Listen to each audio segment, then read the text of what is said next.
This afternoon I'm going to be talking about how to improve your chances of getting a job in a pandemic. I'll just talk a little bit about ESP very briefly. Oops.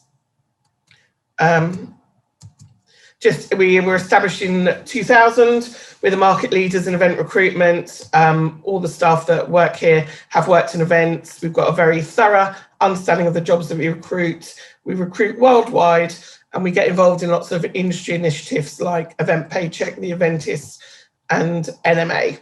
Just for those that don't understand what NMA is, it's an industry initiative that I set up with a colleague that works for another agency during the pandemic to try and help support those that have been made redundant during the pandemic, which has been very terrible for lots of people. So on the website and the web address at the bottom, if you want to have a look on there, there are mental health podcasts, we have industry news, we've got training courses, we've got details on how to write a good CV.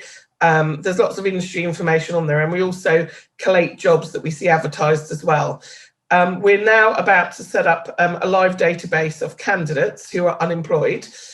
So if you're unemployed at the moment, there's a link at the bottom. If you want to go onto that later and log your details, we're going to start marketing this database out to clients so that they can actually go and do searches for candidates they need there and then, rather than you having to apply for jobs. They will come to you. I'll talk a little bit more about that at the end. So the current market is, as we know, a very tough market for the last 11 months. The first 4 or 5 months, there were literally no jobs. It definitely has got better, and especially since Boris's announcement.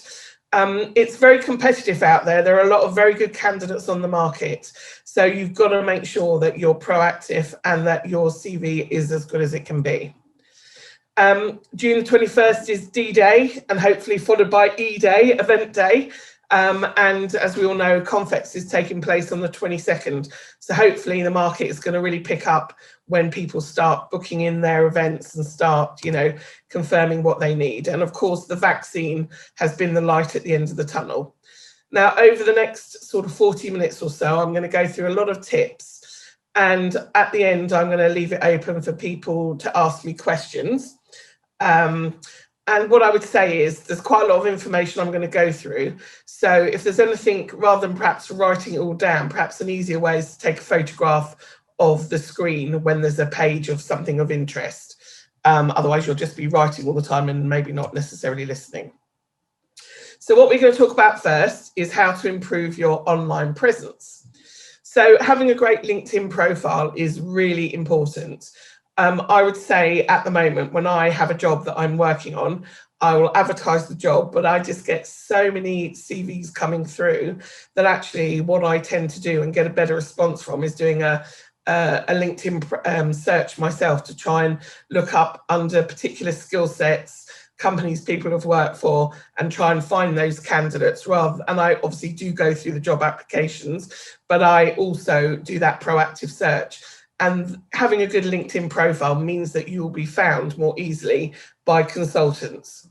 So to improve your visibility and strengthen your reputation in the professional field, make sure that your LinkedIn profile is strong. It brings you to the attention of employers and increases your chance of being hired. And then it connects you also with like-minded professionals who have got similar interess. And as I said, it can help you be searched for by recruiters. And I would say employers are also recruiting by searching as well. So that your LinkedIn profile is almost as important as your CV. So on LinkedIn, there is an opportunity to, and most of you will know this, but to have an opportunity to write that you're open to work. You may have seen it on LinkedIn. A lot of people have this green sort of circle around their picture, which shows employers or recruiters that you're open to work. Before, in the past, it used to not be so obvious and it didn't have a green ring and it just used to stay at the bottom of the profile. But now, obviously, with the pandemic and so many people unemployed, LinkedIn have made it very obvious so that clients and recruiters can find you very easily. I've put on there a way in which to do that. If you click into your profile, it asks you if you're open to looking for a job or you're looking to advertise a job. Click on the finding a new job, complete all the sections, and then it means that recruiters, employers can see you. And when a recruiter or an employer, I suppose, is doing a search, you can specifically do a search for just those people that are looking for work. And if a client is looking for someone to start next week, they're going to probably do that particular search, looking for people that are available immediately. So having the finding a new job, open to work green thing on your LinkedIn profile is really useful. Here's an example of what it looks like. If you look on the left, it's got the open to, and then next to it is the add profile sections. Now, add profile sections, again, and I'll talk about it a bit later on when I talk about CVs, but it's really important at the moment in a very competitive market to have as many of those sections filled out, because the more information you have on there, the easier it is for a recruiter to pick someone with specific experience. Again, I look into a lot of detail, and if I can't find what I'm looking for when I'm doing a search, and it could be 200-300 people come up in a search, I need to find out very clearly what your background is and what you're looking for. So the more information you fill out, the better it is, and then I can find you and find out what you're looking for. So a clear headline on your LinkedIn profile is important, sums up your professional experience and interests, and it also encapsulates the essence of what you do. Again, when someone's looking through hundreds of profiles, they want to find out very quickly a brief summary of your background. So a good clear headline at the top saying experienced marketer from the events industry would be a good start. A recent professional looking photograph, ideally a headshot, which makes you look friendly and approachable, is good. You'd be amazed at how many people I see on LinkedIn with pictures of them on top of a mountain, with their husband in a wedding dress, in a party dress. LinkedIn is not Facebook, so make sure your picture is approachable and professional. A short summary at the top, which provides a snapshot of your career, background and current work, so about 70 words, almost like the profile that you put at the top of a CV. Again, when I'm looking at a big list of candidates, I want to find out very quickly that you're an exhibition marketer, that you've done a variety of conferences and exhibitions worldwide, and that you've got management experience. If you can explain that in a summary, then I'll click into your profile and look further. Again, it's just making it easier to be found and for clients to, put you on the yes pile. A brief list of specialities which sum up your main areas of expertise. So whether that's sales or marketing or operations or leadership or social media, digital marketing, any of those skills and specialities. Again, quite often when I search for candidates, I will search on skills that clients are looking for. So again, the more information you put on there, the better. Again, a short paragraph highlighting the key elements of your current job, tailored to the appeal for your target readership. And we'll talk in a moment about being precise about how you present yourself on LinkedIn. A career history of job titles and dates with information about your responsibilities and achievements. As I said, it's very much like a CV, especially at the moment if you're in between jobs. So the more information you have on there, the more likely it is you're going to get picked, and someone can find very clearly what your experience is and how relevant it is to the job that they're looking to recruit. So it gives you a chance to put recommendations on your profile, which highlight your key strengths and your approach to work. It's good to get recommendations from former bosses, senior colleagues and clients. I wouldn't necessarily have people that are on the same level. Occasionally, it's a good thing to have people that worked under you putting something on there about how good a manager you are. It's nice for clients to see a little bit more about you from other people in the recommendations section. So you can ask colleagues, ex-colleagues, ex-bosses to go on and write recommendations for you. Again, make sure that they're succinct and professional. I would put in there also highlights of your education and your professional qualifications, including any memberships of any professional bodies and networks. Again, be specific about that. Don't sort of put down everything you've ever done, from 50 years ago. You know, every club you've been involved in, a rowing club, just keep it very specifically to things that are relevant to what you're doing now, not even necessarily, you know, qualifications you had from perhaps a previous role or a previous career before you got into events. Just keep it very much covering the event side of things. Oops, just one moment. We seem to have, oh, there we go. Put a career history of all your job titles and dates and all the information about the responsibilities and the achievements that you had during your time in that job. Again, dates are quite important just to get an idea of how long you stayed there. So moving on after your profile. In terms of how you position yourself online, there's lots of people that have a background in various sectors of the industry. You know, in the past, you may have been very strong on the sales side, and now you've moved up the ladder, and then you're now very much strategic, or, you know, more involved in management. So think about how you're positioning yourself online. When you're putting all the information on there about your CV, obviously you put it on there, focusing more on your more recent stuff, less on your older stuff, focusing on, you know, your most recent experience. But think about how you want to be portrayed as an expert in the industry. So, for example, if you have a mixed role of sales or marketing, you could position yourself as a sales and a marketing person, or you could really focus on one particular area, so that it shows that you're an expert in marketing, for example. And build that presence online through social media. So set up, you know, a personal or a professional social media, follow relevant companies, talk about your expertise, write articles. So, for example, you know, if you're very strong in the last year on virtual event delivery, then why not write some articles about virtual event delivery, talking about perhaps a comparison of all the virtual event platforms that you've used and which one's the one that you found the most easy, and then post it on your LinkedIn profile. It may get shared, it may get liked. Someone that's looking for someone with that experience may see that article and then may click into your profile, and then a link can be formed and you may get asked in for an interview. Have a look at other top bloggers in your field and perhaps comment on their articles. Again, someone that's interested in something similar that might be interviewing or recruiting might see your comments and think, oh, okay, they obviously know what they're talking about. Perhaps I should have a look at their profile.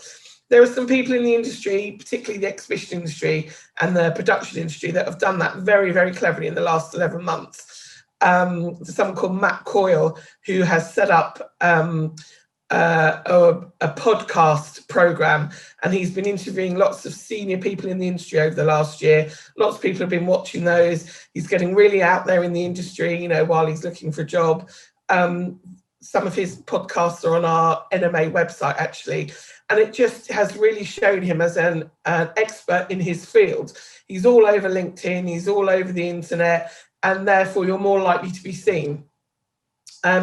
You could obviously join groups. So there are a number of groups on LinkedIn that are worth joining, and they're quite often there are jobs posted on those groups, and perhaps even set up your own blog, post your own content, and also post other people's articles. Just become an expert in your field and be noticed on LinkedIn. And the more you're out there, the more you're liked, the more you're noticed, the more likely you are to be seen by a potential employer.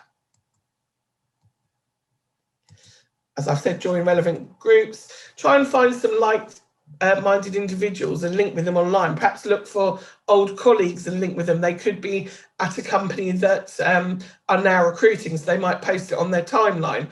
Sign up to virtual events and seminars. I know we're all a bit zoomed out, but you know, you could ask an interesting question on a virtual event or a webinar and be seen. You know, you could spark up a debate, or you could be asked onto a panel.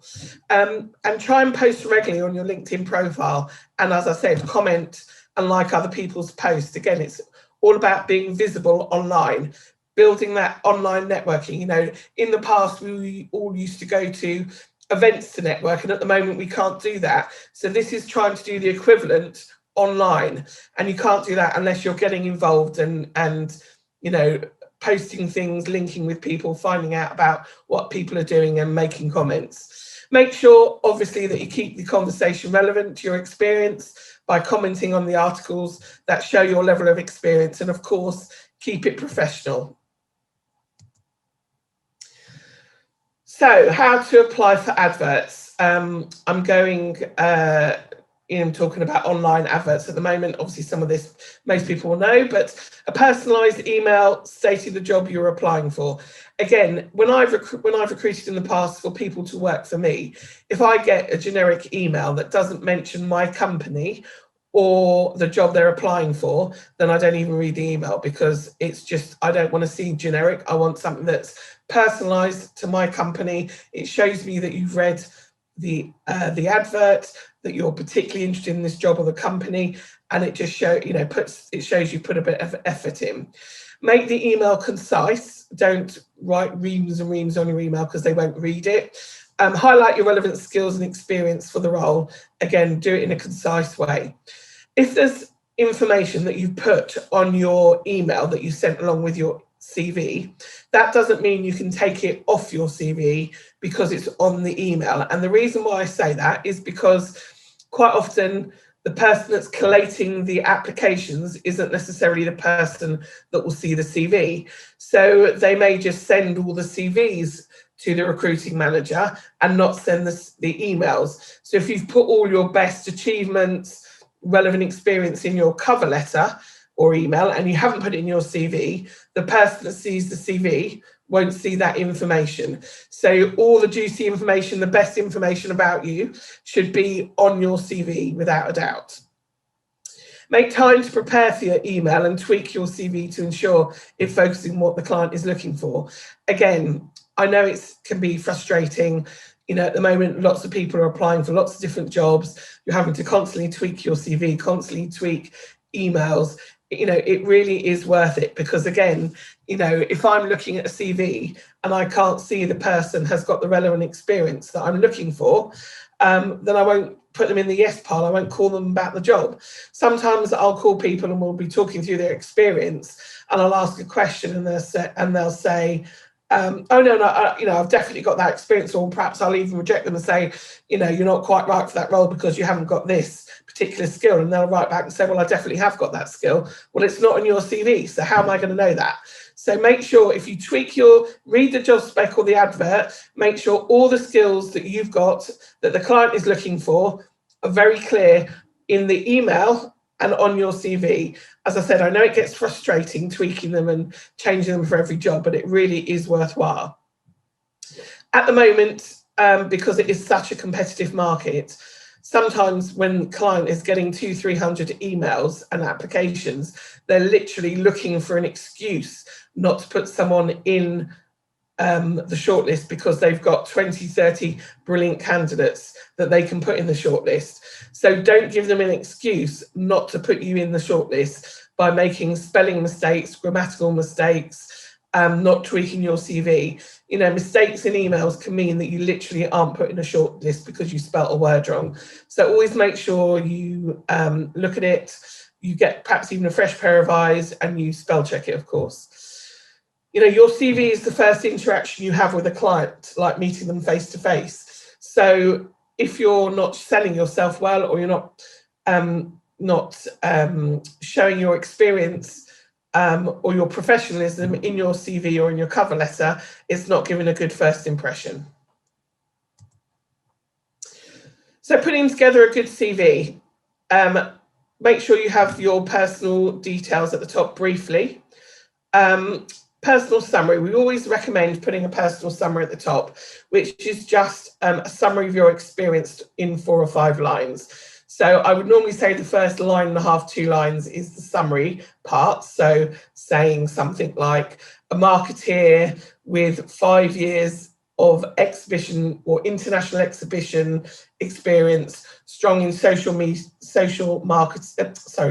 media marketing and digital marketing. And then I would go on to something that's more about you generally. So strong leadership experience, ability to work in a team or autonomously, you know, professional, friendly, bubbly character, those kind of things. But the first couple of lines should definitely be a summary in 2 lines of what your experience is. Always start with your most recent work first.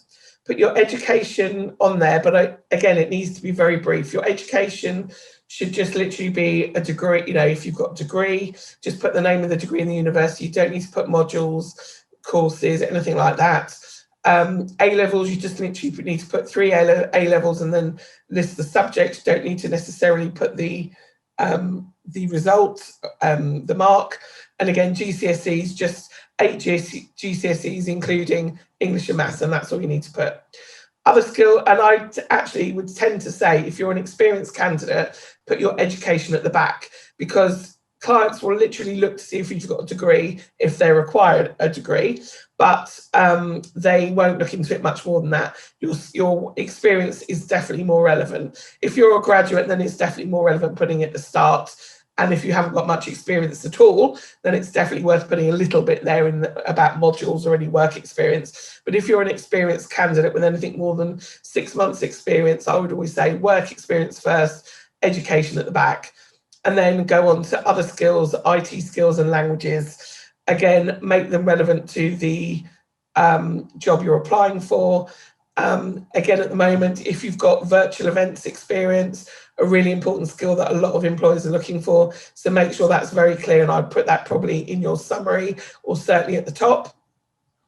You can list courses that are relevant to your current career. Again, a lot of people put on there every course they've ever done, from first aid to, you know, a rowing course or whatever. Make sure it's only the courses that are relevant to the role that you're applying for or your career, as opposed to things that you've done outside of work.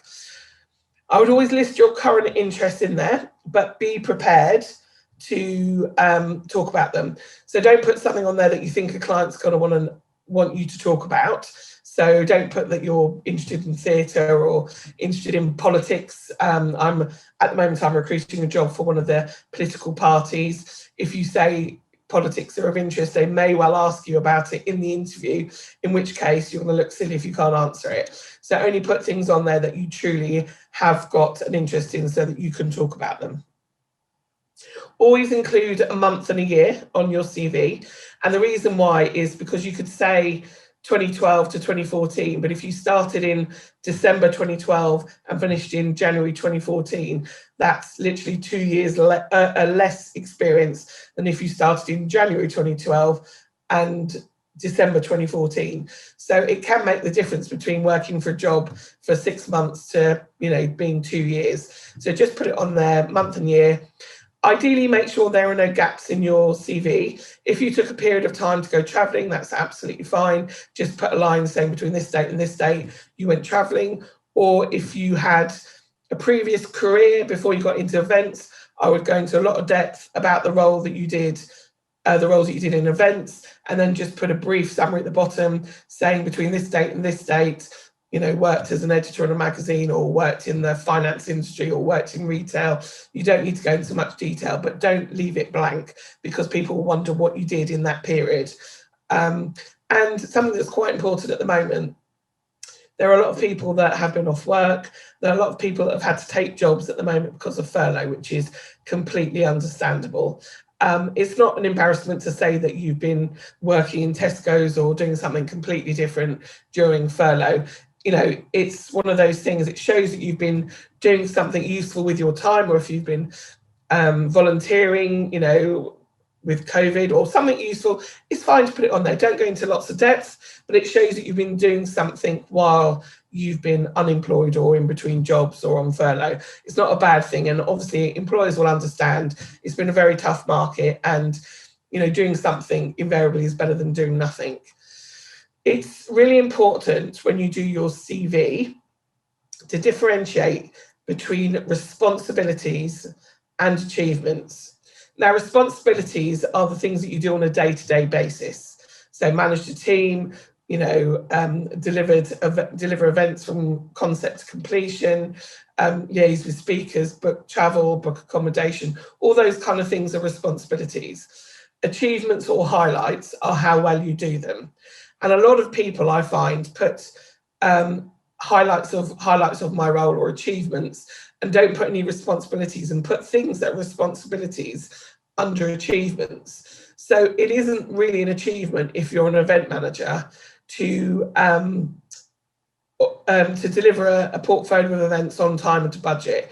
If you're an event manager, that's not an achievement, that's your job. If you delivered those events on time and to budget and actually managed to renegotiate with the venue and managed to cut costs by 20%, then that's an achievement. If you're a salesperson, you overachieved on your target for this year by 20%, that's an achievement. If you put in place a new CRM system, which led to efficiency, which meant that you could, run more events every year, or your marketing was more efficient, or your digital marketing was more efficient because it was more automated by 20%, then that's an achievement. So make sure you differentiate between responsibilities and achievements. Ideally, you need lots, a number of responsibilities on there so people can see that you've got the skills needed to do the job. And then the achievements are how well you do it. Now, it's a very British thing not to really sell yourself and almost be too embarrassed to talk about how good you are at your job. But actually, at the moment, it's a really competitive market. So it's really important that you do actually sell yourself and talk about your achievements. You don't want 20 achievements on there, but a good 8 or 10 responsibilities for your most recent job, followed by 3 or 4 achievements, is really useful. It's also a good thing to have some kind of example of the type of events that you run if you're an event manager. So just to give a size and scale of the events, the reason why I say this is someone can be a conference manager that's organising conferences with 30 people, every one of them in a London hotel, the same formula for every event. Someone also can be a conference manager and organise a conference with 3,000 delegates, 8 streams, 20 breakout rooms, a fringe events, an awards ceremony, a range of things like that. They're both conference manager, but the level of experience is completely different. So when you put the company that you work for and the period of time you work there for in the job title, it's not a bad idea just to write a couple of lines underneath that before you get into your responsibilities that say what the company does, what events and where they're run, so that they can see whether you're an international event manager, whether you organise conferences, exhibitions, award ceremonies, round tables or whatever type of event, and the size and scale of them, whether they're 50 to 3,500 delegates. Again, just makes it very clear. People get a better idea of your experience. And at the end of your CV, you can do a separate sheet as an events addendum and put an example of the number of a sample of some of the events that you've worked on. So you can do it in 2 different ways. You can do it on almost like a spreadsheet where you just write sample of the events I've worked on, and then just put 6 or 7 different or 8 or 10 different types of events, and just put conference, 300 people, Germany, full event management from start to finish, exhibition, 200 exhibitors, London, managed the registration process and the contractors, or whatever part of the the role that you did. If you are from an agency and you have more of a creative background, you could do more of a sort of presentation, almost like a PowerPoint presentation, where you have pictures of an event that you've worked on with a little bit brief explanation of your involvement. And then what it means is it keeps your CV to being very skills and achievement based, and then you attach the events addendum or the case studies addendum at the end onto your application, and then a client, if they're interested, can then get a better idea of, in a bit more depth, about the events you've run, the size and scale of them. And again, if you're more of a creative from an agency or a production person, they get a better view of the kind of style of events you've worked on. Use of tense is something that I come up with a lot when I'm looking at CVs. People often write CVs and they mix the tenses. Sometimes they write it in the first person. and then you have a bullet point almost that starts with I at the beginning of every bullet point. I manage the team, I manage the marketing, and then it just becomes I, and I don't think that looks great. So I think it's much better to do it in a more professional style, where you start your bullet points with managed, developed, coordinated, initiated, led, had responsibility for, and then explain it. And then it just means that the bullet points are varied, and it just keeps the same tense throughout. Otherwise, you do tend to get a mix of tenses, and it just doesn't look great grammatically, basically. So have a look at the tense of your CV and make sure you have the same tense throughout. And also, what often people do with their CV is they have their CV, and then when they get a new job, they add the new job that they've had on there, and their old job still is written in the tense as if they're still working there. So, organise the, accommodation and travel for speakers. Whereas when you've left, it should go to organised, and your recent job should be organised. So just have a think about how you're writing it. Don't make sure that you don't just write the copy like you're still in the job. Obviously, spell check and grammar check so that you don't get this issue with making mistakes and dropping out of the running for a job because they're looking for reasons to drop people out. And if they make mistakes, that's one of those things. So I would make sure you get a third party to have a look at them at the end. Get a fresh pair of eyes, check it over, and then obviously spell check it on computer. And then sometimes the more you look at a CV, the more mistakes you miss because you've been looking at it so much. As I said earlier, always tweak your CVs for each role and sell yourself on your CV, and then be brief about careers before events, as I've said. So if you worked in retail for 5 years and then got into events, you need the briefest of information. You can probably put all the jobs you worked in retail. If you did 3 jobs in retail over 5 years, just put from 2002 to 2005, worked in retail, put a couple of bullet points on there that may be relevant to the current job. So managing staff, perhaps, good customer service, well presented, anything like that. But other than that, you don't need to go into lots of depth. And we're on to the don'ts on a CV now. So don't write long words and paragraphs and sentences full of jargon. Make sure it's easy to read. There's lots of nice white space around the bullet points, and that it makes sense, basically, and that you're not writing jargon that you're not going to be able to explain. Don't lie, basically, on your CV. It's a small industry. And people may check up on your background or call an old boss that you used to work for and check that you did have in fact that job. So do make sure that you don't lie on your CV. Don't include your salary details on your CV, because if there's a salary range for a job, say 30 to 40k, you've put on there that you're on 32, there's no way you're going to get more than 35 in that job offer because they know what you're on. So just keep it blank. Unless a client specifically asks for it, but otherwise don't put your salary details on there. And also don't put the type of job you're looking for in the profile. Sometimes people put on there their profile, explain a summary of what they're doing, what their background is, and then say, looking for my next opportunity in sales. Well, that means that if you apply for a job that's sales and marketing, they might think that you don't want the job because the role involves marketing and that person has very specifically said they want sales. So you don't need to mention the fact that you are looking for what kind of role you're looking for. Just talk about the experience that you've got. Okay, preparing for the interview. Again, time spent preparing is really important. It will really pay off on the day. Make sure you do your research on the company. I can't tell you how many times over the years clients have come back and turned down someone purely because when they've asked a question about the company that they were interviewing for, the candidate hasn't known anything about them.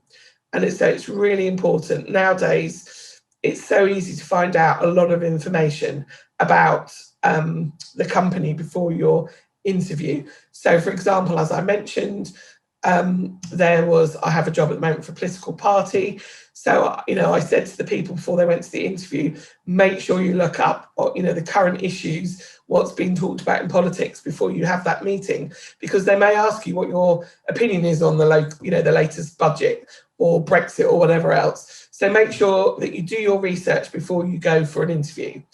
I would say follow the company on social media before you go, because then you can follow, the couple of days before. If they announce a new launch or something, a new product, it's something you can bring up in the meeting. Look for any interviews online by the CEO or the person you're being interviewed for. They may well be on their LinkedIn page. Again, it's something you can watch. You get an idea of the interviewer or the company or the CEO or their strategy for the company. And I would try and bring that up into the interview because it shows you've done your homework. Have a look on the company page for LinkedIn and have a look and see if you can find out anyone that you know that might work there. Again, it's quite useful for insider information about what they look for in a candidate. If there's someone that you used to work with that now works for the company, or they could put you in touch or could pass on a good word for you. If they're a PLC, have a look at how their share price is performing. They're all little things that you can drop in to the interview, either in the small talk at the beginning or at the end when they say, have you got any questions, where you can say, oh, I noticed on your website that you said you're launching products in the Middle East, or what particular areas in the Middle East, or I've noticed you're launching new products in the Middle East, and how you're finding it now with the travel ban. It's one of those things you can drop it into the interview and it makes it sound like you've done your homework. Do your research on the events they run. Make sure you're aware of the size and scale of their events. So then you can again talk about specific events that you've done that are relevant to that particular size and scale of event. At the moment I'm working on a role for an event that's a huge event with 11,000 delegates. So when a candidate's worked on for a company that's done similar sized events, you would definitely talk about events that are sort of that size, because it relates to that particular job. There's a very big difference between working on a conference with 100 delegates and 12,000 or 11,000 delegates. So again, if you're aware of the size and scale of your events, it can help you to target what you're talking about and what particular parts of your experience you're talking about. Look at the regions that they work in. So again, you can relate to what they've done, and you can talk about when you ran an event in the Middle East or whatever particular area they work in. Have a look and see if they've been doing virtual events, hybrid events. Again, if you've got that experience, it's definitely something that's worth mentioning in the interview. Always prepare questions to ask the interviewer. Now, those questions might be questions that actually you don't really want to know the answer to, or you actually know the answer to because you've done your research. But the fact you're asking gives the employer a chance to answer you and talk to you and tell you a bit more about it. It looks like you're taking an interest in the company. And then you can also, when they're answering, because you've done your research, you could counter some of that conversation by saying, oh, yes, I saw that on your website, or whatever, particular thing they're talking about. So always ask questions, even if you know the answer. So what's your long-term strategy for the company? What are you planning to do next year with your virtual events? Are you planning to continue doing hybrid events, or are they all going to be face-to-face? You may know that already because you've seen that on their website, but again, it just shows that you're taking an interest.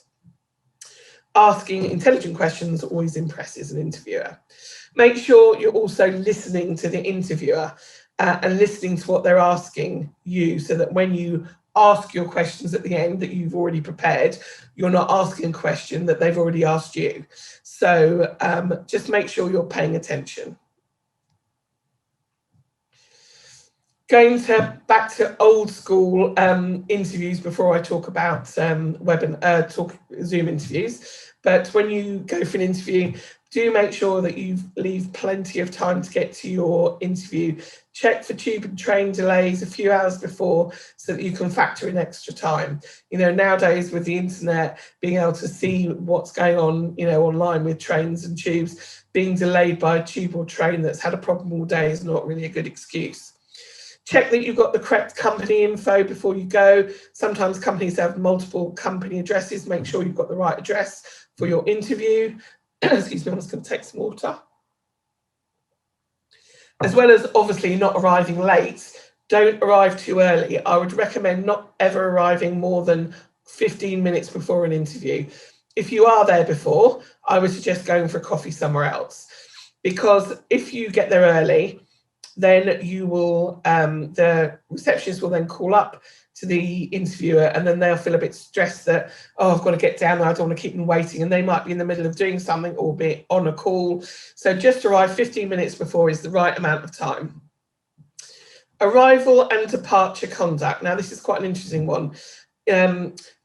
Sometimes, and if you get there 15 minutes before, you'll sit in reception, you know, hopefully you're relaxed.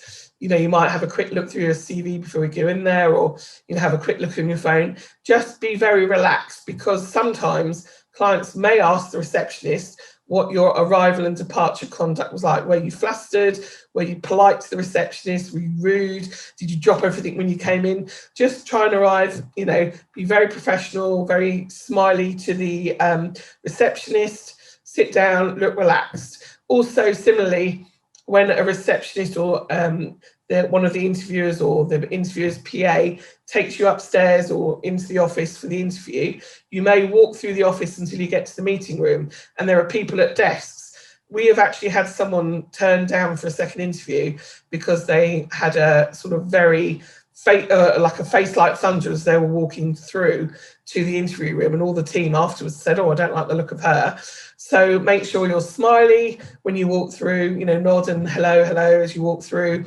And then obviously very smiley when you get into the interview room. Similarly, when you leave, thank the receptionist, give back the pass, you know, and again, you never know what's going to be checked. Smart dress is obviously a prerequisite, you know. At the moment, when you're doing Zoom calls, obviously what you're wearing at the bottom half's fine, but when you go to face, obviously dress smartly. And as I said, always smile. So, Zoom interviews. Choose a professional background. It can just be your normal background, but just make sure that it's not got anything that shouldn't be seen.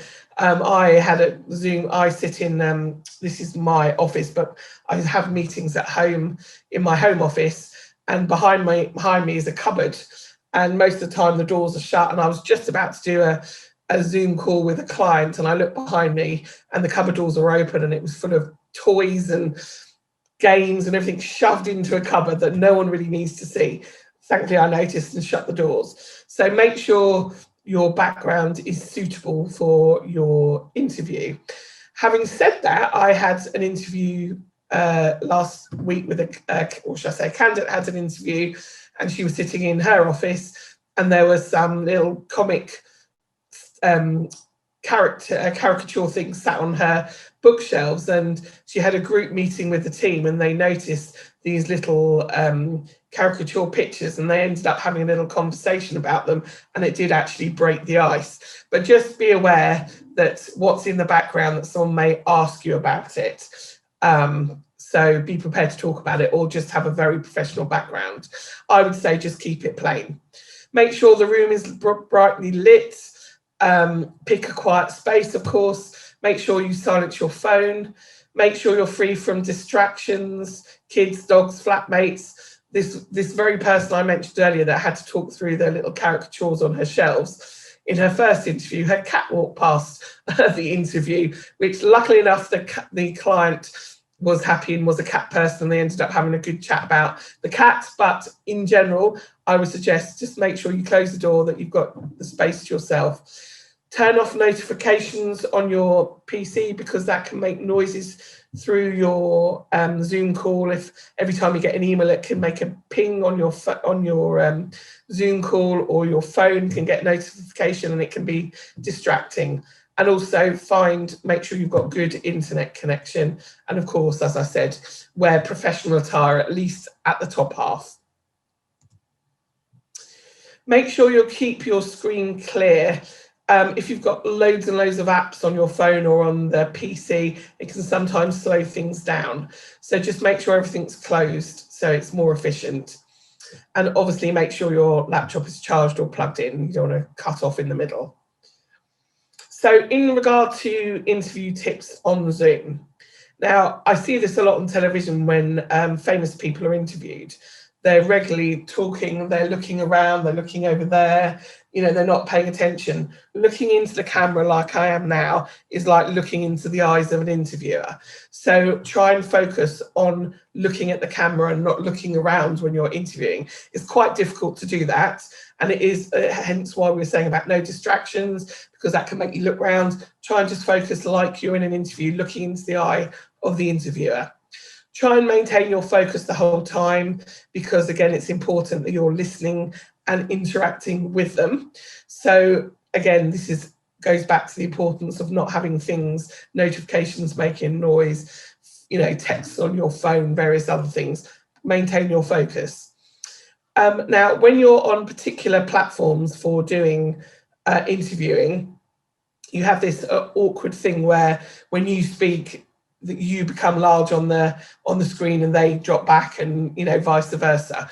So when the interviewer is talking and you want to affirm, do it by nodding rather than saying yeah, because if you say something that isn't something like part of the conversation, you're just affirming what they're saying, then the screen can go to you, then it goes back to them. It's just a bit awkward. So when you're affirming with your yes, just do it with nodding as well. And again, try potentially, if there's noise in the background, to use your mute button and make sure you're not on mute when you're talking, obviously, and put your mute button on if there is noise in the background, so that you can keep that conversation going well. Otherwise, noises in the background could do that screen change, and your face could be on the screen when you're not saying anything, when actually they're talking. So just make sure that you use the mute button properly. As I've said, don't get distracted by noises and people in your house. Again, I had it a few weeks ago when I was on a call with a client. Luckily, it was someone I knew very well. My office in the house, as I mentioned, is down the side of, is facing the side of my house. My daughter walked down the side of the house, waved at me, and I went like that back to her without realizing that I was on a call. So again, try and just, you know, not be distracted by people in the house. Again, because of this issue with the screens on Zoom calls, try not to interject. I would try and let the client finish what they're saying before you answer, or less so if you're having a general conversation. But I would try and not interject too much, because otherwise you have this thing with the screens going back and forward. So, you know, obviously make sure it's a conversation, answer the question, but make sure that you do it at the right point, so the screens aren't going back and forward. Don't turn up late to the interview, have your meeting details to hand. Make sure again, it's very easy at the moment. Your meeting could be on Zoom, it could be on Teams. Make sure you're logged in. You know, my laptop that I use has all of our household using it at the moment. So make sure I have to go in, make sure my husband's Teams is logged out, mine's logged in. Make sure you've got a presentation or whatever you're doing ready. Just be prepared, get on there 15-20 minutes earlier, make sure everything's working, test the sound, and then obviously do that on mute without your camera. But then when you're ready to go, make sure you turn off mute and turn off camera. That's you're on mute, I think, is probably the sentence of the last 11 months. So yeah, make sure that you're ready in time, you're prepared, like, you know, the interview face to face, that you're sitting there, you're not flustered, you're ready to go, you're all logged in and ready to go. Now, don't get caught up in awkward small talk is quite an interesting one. So normally when you go for a face-to-face meeting, you'll, meet at reception, someone will come and meet you, you'll shake hands, you'll have a little small talk as you walk to the lift and walk to the meeting room. You'll sit down, they'll ask you if you want some water, how are you? Shake hands, all of that sort of small talk is done. Now on Zoom, you don't get any of that. You're literally not there. You click the button and all of a sudden you're there. And rarely does anyone go straight into the interview. There's usually a little bit of small talk. So just be aware of what you're talking about, because there could be a few seconds silence where everyone's sort of settling. And it's good to have the small talk, but just be aware of what you're saying, because actually I had a candidate a few months ago, or it's several months ago, that had an interview on Zoom the day after the election, the presidential election. And so there was this silence when she went online, no one was saying anything. So she thought she'd thrown a bit of small talk saying, I'm feeling a bit tired today. I was up late watching the presidential election, wasn't it great? Or whatever she said. Just trying to make small talk because there was a bit of silence. And actually the client completely picked up on that. And the next day the feedback was, why was she up late watching the presidential election all night when she had an interview at 9 o'clock the next morning? I don't want to hear that she's tired. She's not American, she didn't need to watch it. So just be aware of potentially what you talk about in small talk, just in case it can be taken the wrong way. I know that's picky, but someone was actually turned down for a job for that very reason. So just be aware about, what you're talking about. Be friendly, bubbly, talk about, the usual British things, weather, or, something that you can see in their office or something. Just, make that small talk, but just be aware of what you're saying. So types of interviews. So generally, there are two types of interviews. CV-based interviews I'm going to talk through first. They tend to be, going through your CV, asking you to explain aspects of your experience, maybe talking through particular events. Don't include something on a CV that you're not prepared to talk about in depth. So obviously you've got a history. You might have been doing, events for 10 years. You've got stuff on there about your job from 10 years ago. They may ask you something about that job 10 years ago. You can't say, I don't remember, sorry, I don't know, or I can't really remember, I don't really want to talk about that. I mean, I've had people say in interviews to me, which aren't as formal as with a client, but actually say, well, why are you asking about my experience 10 years ago? I want to talk about what I've done now. But actually people sometimes, like I do, like to understand how someone's got to their position now by finding out how they got there from the start, why they chose events. So you might get asked a couple of questions about something you did 10 years ago, because they might find, that you work for a company that did similar events to the events they do now or something. So if it's on your CV, you've always got to be prepared to talk about it. Always make sure you're prepared with facts and figures. As I've said, especially if you're in sales, people want to know what your targets were, how many exhibitors, what the sales, or how many visitors if you're marketing. Make sure you're aware of that, how much you've grown the show year on year, whatever it is. Make sure you've got that list of facts and figures. Just think of it like a Diane Abbott interview on where she's asked about how many policemen there are and she can't answer, so there's some ridiculous amount. Have your facts and figures. It's fine on a Zoom interview to have it, on a piece of paper with you, or again, in a face-to-face. Just try and remember those facts and figures. You'll almost certainly be asked. And when I say try and lead the interview, I don't mean take over the interview so that, you're not listening to what they want. But what I mean by that is, if the client is looking for a particular set of experience, and they're not asking you about that particular experience in the interview, try and sort of guide the interview back to talking about the thing that they're interested in. I'll give you an example. Many years ago, before I got into recruitment, I was a marketeer, and maybe my second job, I went for an interview for a job at Hilton Hotels, actually, as a marketing manager. And interview went well. I thought it went well. I talked through my experience. And then the feedback I got at the end was, well, there's a lot of data marketing in this role, and she hasn't got any data marketing experience. I did know that there was data marketing in the role because I'd seen the job spec. I did have data marketing experience, but because the client didn't ask me anything about it, I didn't talk about it. So his view was that I didn't have any data marketing experience, but I did. So if there are 2 or 3 key things that the client is looking for in that role, try and lead the conversation into a place where you can talk about those 2 or 3 things that you've got experience of that that they want.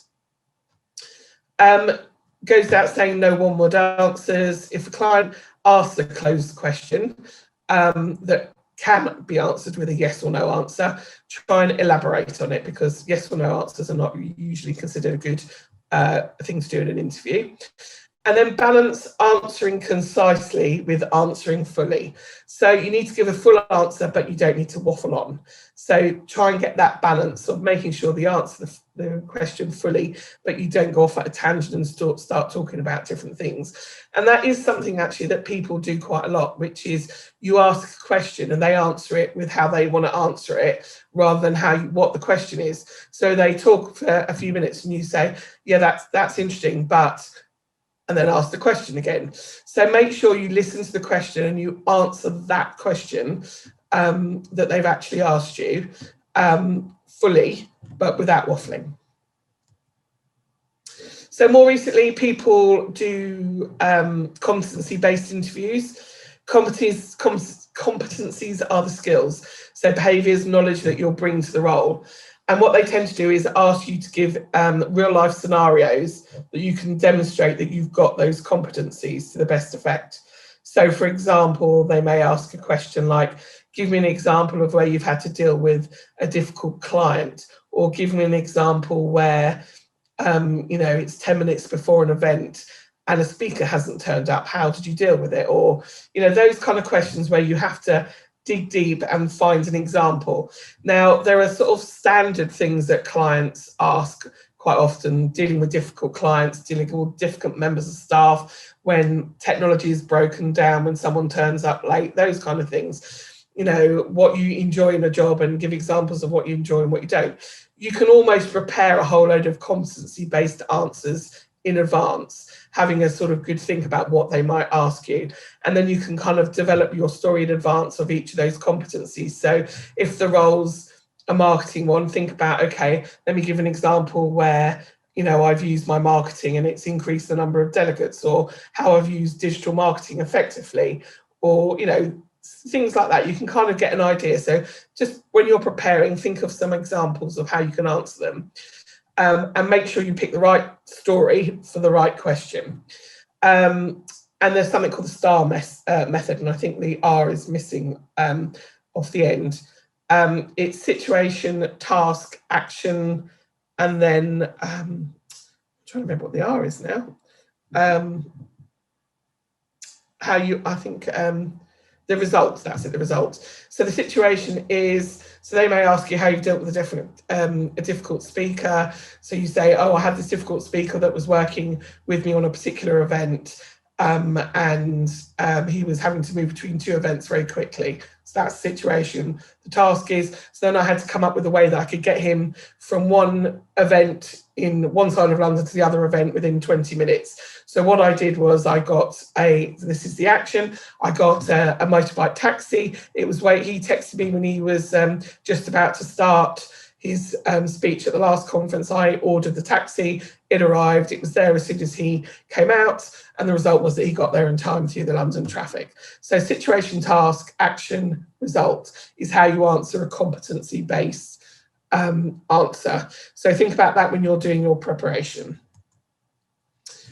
Again, responding to questions, always think positively, balance your achievements with a desire to progress. So if you have to be a little bit careful, it's good about talking about your desire to progress, but if they ask you why you left every job and every job was, oh, nowhere to progress to, nowhere to progress to, nowhere to progress to, then, people are going to wonder whether they're going to be able to keep you. So always, make sure you say, oh, I had a great time in that company, I learned a lot, but the person that was above me had been there 10 years and wasn't going anywhere. So always try and make it positive.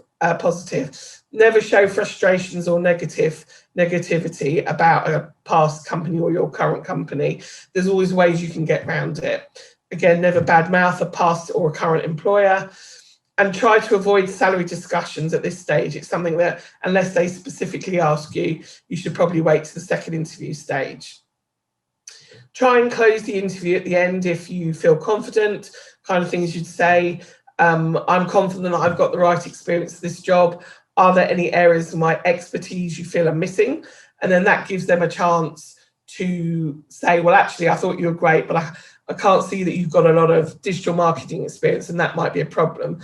And then it gives you a chance to counter it there and then, and talk about something that they feel that you're lacking in, or it gives you a chance to say, yes, I haven't done much of that, but I'm a very fast learner. In a past job, I did this or that, or I have these transferable skill sets. Another one you can say if you're not as confident is just, I'm really keen on the role and feel my experience is a good fit. What are the next steps in the interview process? Again, it's a useful way to end an interview, and it sort of closes them at the end. And when you're applying for jobs, I would really recommend at the moment, and I know it's tough, it's a really tough market out there, but really just apply for jobs that are suitable, that you've got the right experience for. And the reason I say that is it means less applications mean you can focus more on the ones that are more suitable for you and spend more time on them. And also, I just think it's better for your mental health not to get more and more rejections for things. And, you will get rejections at the moment with a competitive market for things that aren't suitable for you, even though you might have transferable skills or think you could do it, or it's your next step, or it's 2 steps long. Focus on the ones that you can do, because it's just better. You have more time to apply for them and just better for your mental health. Again, apply for, jobs at the right level of seniority. I quite often have head of jobs and people that have got a year's experience apply for them. It's just a waste of time. Don't price yourself out the market. Competition is fierce at the moment. So don't, go for a job that's 20 grand below what you were previously on, and then in the interview ask for a lot more money. They're just probably not going to go for it. And don't dramatically increase your salary during the interview. If you know what the job is, maybe a couple of grand can be negotiated, but don't go in expecting you're going to get 20 grand more. Don't lie about your salary. The P45 reveals all. And if a direct applicant, I would, rather than through an agency, I would always follow up with a really nice email to the person that set the interview up to thank them for the time, or the person that interviewed you, and thank them for the time and reiterate why you think you're a good person for the job. But that's usually if it's just a direct one. Success after failure. Be patient. It is a very tough market. Don't give yourself a hard time at the moment. There's a lot of people going for a lot of jobs. Be patient and the right job will come up. We feel like we're moving, there's green shoots at the moment. We've got a deadline for when we can start running events again. Vaccinations are up, deaths are down, so it's all looking positive. So be patient, hopefully the right thing will come up. Take on board any constructive criticism you receive from an agency about your CV, or a client about why you didn't get a job, and just work on it for the next job. It is a tough market out there at the moment, so don't be hard on yourself. If you're in between jobs, there's quite a few free courses out there. Why not try and upskill while you can? It's something you can add to your CV. A client might ask you what you've been doing while you've been unemployed. It's something you can talk about. Again, as I said earlier, taking jobs to pay the bills between in the current scenario is not going to affect your CV, so don't be afraid to briefly put it on your CV. As I said, the June deadline of running events is coming up, and the vaccination process is going well, so hopefully we'll be back into running live events from July onwards. Try and be positive. Things are starting to get back to normal. So fingers crossed the recruitment market and the jobs market for those that are unemployed will also improve in the coming months. So just my one final slide is just our website, and also the details of the NMA website. Now, I'll just briefly mention, so there's time for questions and answers. I'm just going to see what time it is. Okay, I've run on a little. That NMA, if you're in between jobs now, you're unemployed, if you go onto the NMA website, click onto candidates, there's a page there that explains about the database that we're collating of unemployed candidates, because we figure in the next month or two, clients are going to need a lot of people very quickly, whether it's on a contract basis, permanent basis, on site, and we want to provide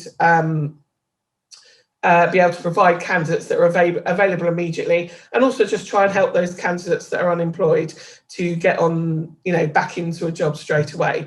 So we're collating a database of candidates. If you go in there, fill out your registration with information, as much information as possible, your CV. We're starting to market it out to clients so that clients can search for candidates all in one easy place, rather than trawling through LinkedIn, and it also makes it easier than applying for a job where there's 300 or 400 applicants. They're actually searching for candidates with specific skill sets. They might find 5 or 6 CVs and then contact you directly. So go on to the NMA website. That's the web address below on the screen. And then if you click on the candidates page, have a read of it, and there will be a click through to the registration page. And hopefully we can help you find a job. So I'm slightly overrunning, so I'm going to go into the questions. And if we go on for too long, I'm happy to get questions emailed to me after. And my email address is liz@esprecruitment.co.uk, liz@esprecruitment.co.uk. So I'm going to read out a couple of questions and try and answer them. So it's just about to redo my CV and there are fancy templates out there. What are your thoughts on this? I think having a designed template is fine, but a couple of things that are annoying for a recruiter is if I've got a CV and it's in a fancy template and I want to take off the contact details, or I've noticed a typo, I want to move the education to the back. It's an absolute nightmare when something's in a fancy template. Very difficult to manage. Everything starts moving around and it's very difficult. It's also sometimes with the fancy templates, it's all style over substance. You've got to make sure that the key things about your experience stand out. So I would say, if you want to use a fancy template, that's not a bad thing, but just make sure that you can still very clearly see the information. You don't have lots of columns and different segments and different boxes. Make sure it's still very clear, because ultimately when someone's got a big pile of CVs, they don't want to try and search for your experience. They want to be able to see it very clearly. And if it's in a fancy template, it may look pretty, but if you can't find the information you're looking for, then it's not really going to help. I would say people that work in marketing or are more creative, a more creative CV would help, but as long as you're just making sure that it's very clear and easy to read still. Someone says, would you suggest creating a LinkedIn banner with skills, read virtual events management, etc.? Again, putting in a clear explanation of your skills in a way that's easy to read and for a client or an employer to see very easily when they click into your LinkedIn page, then absolutely make sure that your experience stands out as clearly as you can. It says, I have events and marketing experience and keep tailoring my CV to fit the individual applications. Would you recommend me just uploading a generic version over a niche CV onto the NMA website, as I want to appeal to both? I would say probably a generic, well, I would decide how you want to be seen, really, whether you want to particularly push one area of your expertise over another. I would say where you've got the most experience is probably the most relevant at the moment. So I would probably tweak it to be more focused to one thing or another if you're mixed. So if you're a sales and marketing person, if you really want to push the sales side more than marketing, I would just make sure your CV is a bit more sales focused, but includes both sales and marketing, but just push the particular area that you're more keen on your CV. So you can make it generic, but just still push the things that you're slightly more keen on. So as I said, if you're an event planner that's got marketing, if you really want to push the event planning side rather than a pure marketing role, then make sure the event planning stuff is more in depth on your CV. Still include the marketing, because of course events and marketing go hand in hand, but I wouldn't go all out on both, because then you'll end up with a 10-page CV and you don't want that. Just carrying on through the questions. Someone has asked, what's your advice about applying for roles through agencies that don't provide a proper job description outlining the desired skills? I have heard some people say that there are some agencies out there that at the moment are just trying to build their databases and sort of advertising things that aren't real, just to build their database for when the market picks up, which is unacceptable behaviour and absolutely not something that we would ever do. You don't always get a job spec from a client, which can be annoying. But if a good agency should have taken a brief and should be able to write at least some information outlining the job to you so that you know how to target your CV and then also present yourself in an interview. So, you know, really ask questions if the agency isn't providing the information that you need.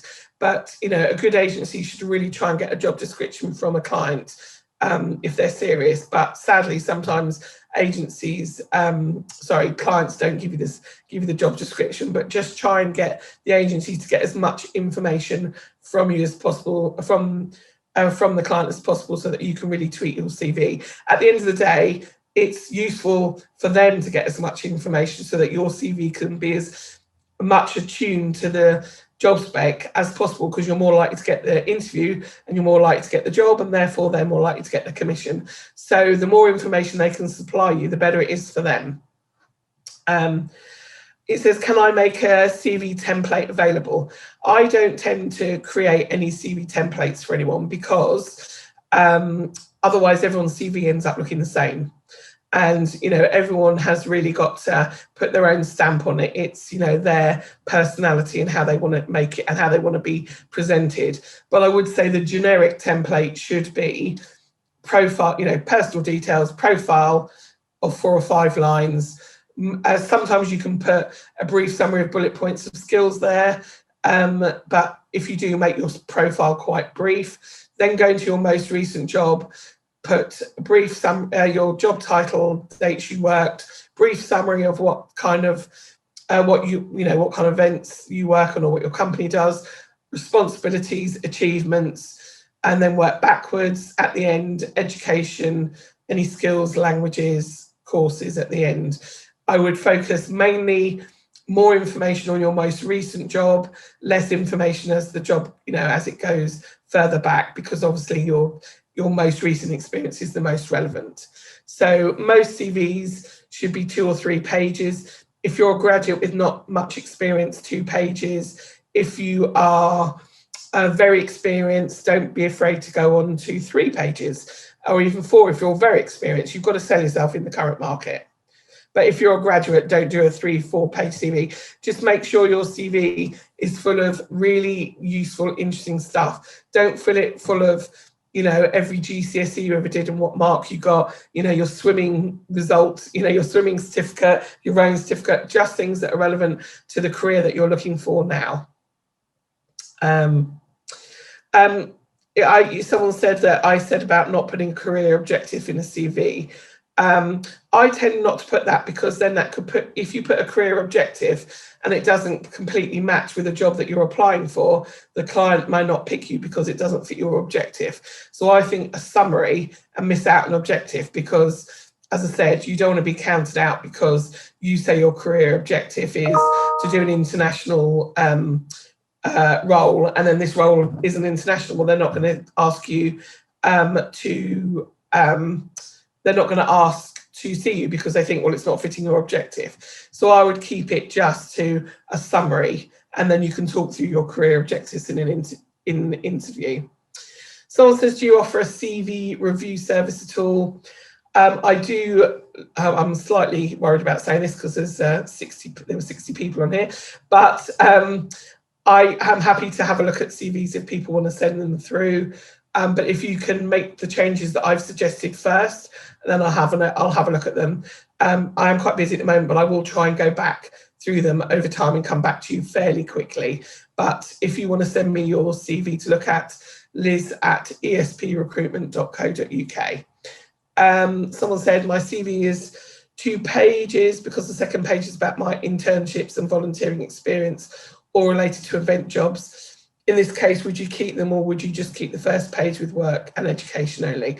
If you're quite junior and you haven't got much experience, then the first page absolutely should be about the experience you've gained in a working environment where you're paid. But if you haven't got much experience, then the second page with relevant work experience, internships, volunteering experience is relevant. But again, it's got to be relevant. You know, if you're looking for an event delivery role and your volunteering experience is working at Glastonbury, then actually that's not that relevant. you know, if you're looking for an event planning job, the volunteering experience you should have should be planning of some kind, or on site at a business-to-business event, for example. Someone else has asked whether they should include a photograph. It's very European to include a photograph, and actually they quite often do in the Middle East. In the UK, people don't tend to do that.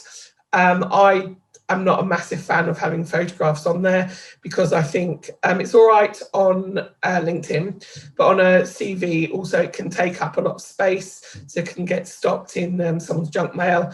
Also, it just gives someone an opportunity to sort of make a decision about you without having even met you. So I prefer not to have a picture on there, but as I said, Middle Eastern European often do, but in the UK mostly people don't. I think that is most of my questions. Anyone else has got anything they'd like to ask, please let me know, and we shall carry on for another couple of minutes. But if not, feel free to email me your questions. I'll wait another couple of moments. Any other questions? Hopefully you found it useful. I know there was quite a lot of information to take on board there. If anyone wants me to repeat any of it again, just drop me an email, or if you want a page of a particular slide or something. I won't send out the whole presentation, but I am happy to send out a particular part of it. Someone has asked for my email address. Again, it's liz@esprecruitment.co.uk, liz@esprecruitment.co.uk. Someone has asked, is it important to put in a job that we did during COVID if it's not event related? I mentioned that earlier. Yes, it's not a problem to put it in there briefly, just to show that you did something during COVID. It's absolutely fine. Let's have a look. Anything else? Someone said, would you include detailed placement experience on your CV? Only if you haven't got a lot of experience. If you've got paid experience, that's much more relevant than placement experience. If you haven't got much experience, then as in paid experience, and you've got a lot of internships, then you can put that on there. Again, almost like a proper CV, proper job, where you put bullet points to explain the skills that you've gained during that placement, but only if relevant to the job. If it's not relevant to the job that you're looking to do, you can still put very brief details on there to show that you did placements. Again, it's not a bad thing to show that you worked during your holidays or whilst you're at university. It does show that you're proactive and try to gain office experience. But if it's not relevant to the events, then I'll just keep it brief. If it is relevant to events, then put some information about the skills you gained or experience or events you worked on. Someone has asked about they're looking for a job in Canada, that they live in the UAE. What is the best way to do that? It is quite tricky to work in North America without having a visa. It is a tricky thing to do. So it might be worth having a look at your possibility of getting a visa before you in North America before you try and look for jobs in Canada, because it is very difficult. It is very difficult. I think. And someone asked how the job market in Dubai is now. It is getting, well, all the job markets are getting better. And the vaccination process, all the numbers going down, is definitely making a difference. It's definitely getting better in Dubai and London, which are our main markets, but we also recruit worldwide. So, there is a bit of positivity out there that we're moving in the right direction. So fingers crossed, we're all going to be mad busy soon running events. Too busy to worry about our CV for many years to come. But, it's been a tough 11 months. The things I will reiterate is that please don't be hard on yourself if you haven't found a job over this time. It's been tough. There's been a lot of brilliant people on the market, but just make sure your CV shows that you're one of those brilliant candidates. And if you are struggling, on the NMA website, we've got some mental health podcasts So feel free to go on there and, you know, download those if you're struggling. But there are also lots of other really interesting podcasts on there, you know, senior people in the industry being interviewed and various other things, articles, the exhibition news, I think their Twitter feeds on there. So there's lots of relevant information, but, you know, please do apply for NMA and get registered, and we'll hopefully start to get those people that are unemployed back into work. Right, I think that is it. You know, feel free to email me afterwards if you'd like anything else.